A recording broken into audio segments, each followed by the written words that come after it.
Atin, pag nag-i-aim global tayo, this is business. Marami sa atin, nung pumasok dito, hindi po natin linya. Sino dito yung huwag kayo mahiya na nung pumasok kayo sa aim global, linya nyo ang networking? Linya, merong isa, siguro may galing na kayo sa ibang networking boss, kaya bukod kay sir, sino pa?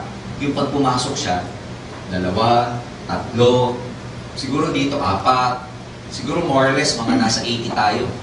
Pero sa out of 80, meron lang 4 na, bago pumasok sa aim global, linya na nila. So, ibig sabihin, kung nasa 80 tayo, tapos may 4 na, may experience na sa networking, 76 sa inyo, walang alam sa negosyo. Tama ba yun? Yes! So, ibig sabihin, about 96% of the audience here right now, walang alam sa networking. Alam nyo, before you become successful with what you do, bago ka maging successful sa isang bagay na gagawin mo, kailangan, linya mo to eh. Kung ano man ang gagawin mo, kailangan maging linya mo siya. Kailangan alam mo siya.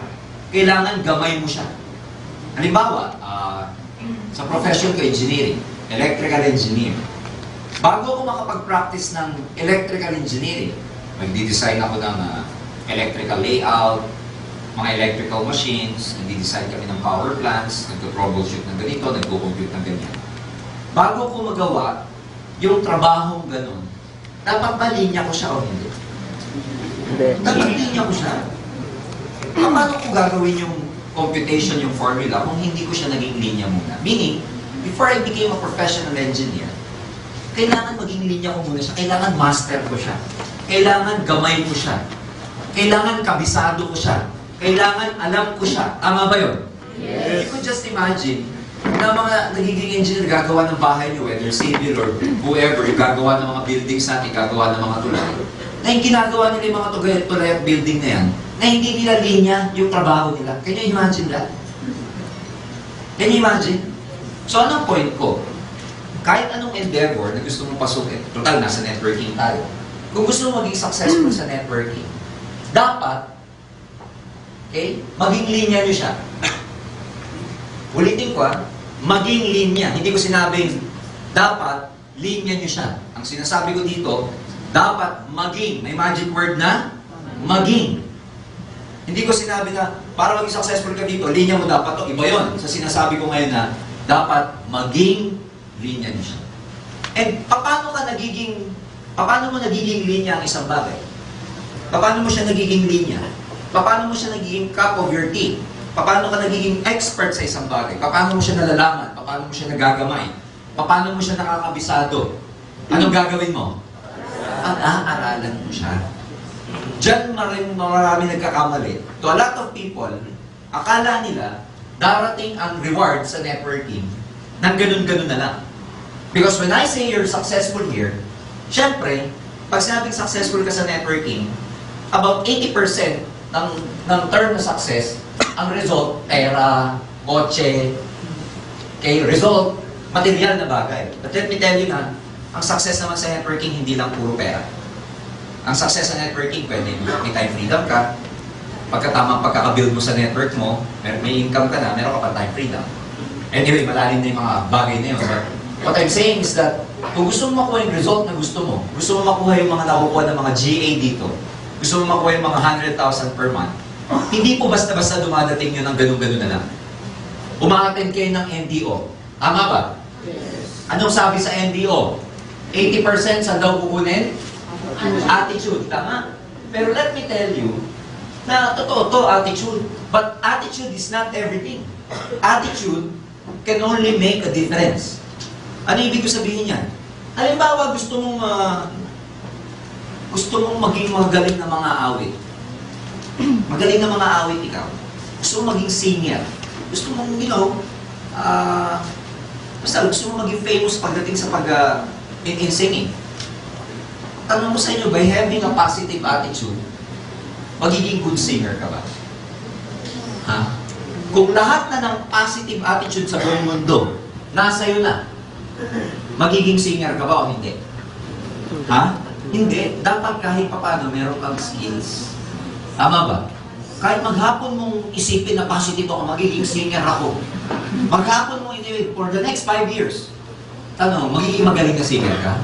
Hindi. Dapat, Whether you like it or not, meron ka kahit papano skills.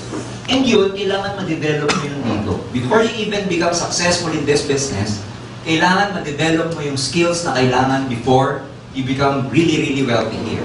The good thing about that, maganda naman dito kasi, katulad ng sinabi ko, hindi ibig sabihin linya mo siya pag pinasok. Magiging linya mo siya kasi available naman lahat ng information.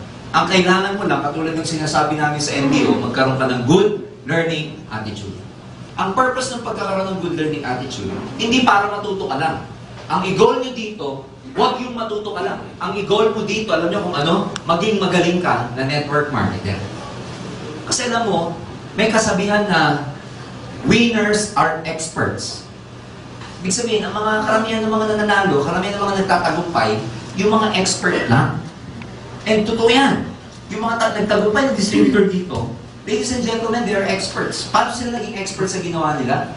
Simple lang, pinag-aralan, in-apply, until such time na maging master sila nung ginagawa nila. So dito, it's very important na ngayon pa lang, ma-mindset ko na kayo, ibigan, dapat dito meron kayong tamang foundation. Dapat, you have to improve your craftsmanship. Marami kayong kailangan pag-aralan dito. Ang very simple na pag-aaralan dito, si Bemboy. Ayan, okay. So, di ba, yun yung mga basic na kailangan pag-aralan. Sa tingnan nyo. Dito sa negosyo, very simple ito, ituturo ko na kailangan yung pag-aralan. Alam niyo ba sa business na to, dapat matuto kayo mag-explain ng OPP. Alam niyo ba yun? Yes. Alam niyo ba yun? Yes. Kasi sa mga hindi nakakaalam, sinasabi ko na sa inyo ngayon, dapat matuto kayo mag-isa na explain yung bilog-bilog na in-explain ng speaker. Not necessarily na mag-speak ka. What I'm saying is kaya mo dapat i-explain yun sa mga prospect mo, kahit sa papel lang. Kasi, totoo po yung sinasabi namin na sa una, ang trabaho mo magdala lang. Pero remember the term, sa una lang yun. Hindi pwede magiging GA ka na wala kang ibang gawin kundi magdala. Ha? Di expect na magiging GA ka na wala kang ginagawa kundi magdala? Hindi po. Isa lang yan sa mga maraming bagay na pag-aaralan mo. Alam niyo na ba na kailangan dito sa negosyo to gumaling ka sa pag-iimbita? Alam niyo ba yun? Yes. Dapat alam niyo yun. Na bago ka makaimbita ng mga tamang tao, ito tatandaan niyo. Dapat maging magaling ka muna. Hindi lalabas sa mga tamang tao pag palpak lagi lumalabas sa bibig mo. Pero ito naman sasabihin ko, bago ka gumaling, papalpak ka muna talaga. Kaya pag pumapalpak kayo, ang kasunod nun, pagaling na kayo sa negosyo ito.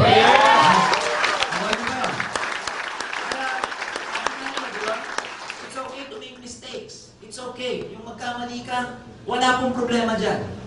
Meron nga ako isang successful na, parang, I think it's si Steve Jobs. No? Si Steve Jobs, siya po yung may-ari ng, hindi naman may app, siya po ang siya ang founder actually ng Apple. At saka si Steve Wozniak. Ang story nito is very, makulay ang kwento nito just to give you a brief background, they founded Apple in just a garage. Dinevelop nila yung Macintosh, and ang tunay na story niyan, ginaya ng Windows ang Macintosh. Nung lumalaki na yung Apple computers and etc., yung mga board of directors nila, investors, kasi wala namang pera sila ng Steve Jobs so una, they are, hindi nagtapos ng college, first year college pa lang, nag-drop out na to put up a business, hardware, ang kanilang negosyo. So, nung lumalaki na yung negosyo nila, marami na silang naging investor. Sa isang korporasyon, ang nagdi-dictate, merong tinatawag na board of directors. So, nagkaroon ng mga board of directors kasi nga, itong mga board of directors ang nag-invest sa Apple Computers. And guess what? Nagkaroon ng presidente yung Apple Computers na, voted upon by the board of directors. And it turned out to be na yung presidente, guess what? Siyempre, iba-iba na ang thinking, etc. At the end of the day, they fired Steve Jobs. Tinanggal sa trabaho. Being a founder, he found himself, as a founder of his company, getting booked. Yung lang. Tinanggalin, etc. Kaya lang, pagkatatanggal niya, nakadevelop siya ng isang magandang idea, kung alam niyo po yung Pixar animations, yung gumawa po ng Toy Story. So, yan po yung first animated na computerized sa buong mundo. And it was really, a huge leap pagdating sa movie industry. So, itong Apple, binili uli yung Pixar. It turned out na naging part ulit ng Apple si Steve Jobs. So, nagbigay siya ng commencement speech sa isang Stanford University sa mga graduates. Ang dami niya sinabi. Pero naalala ko sa sinabi niya,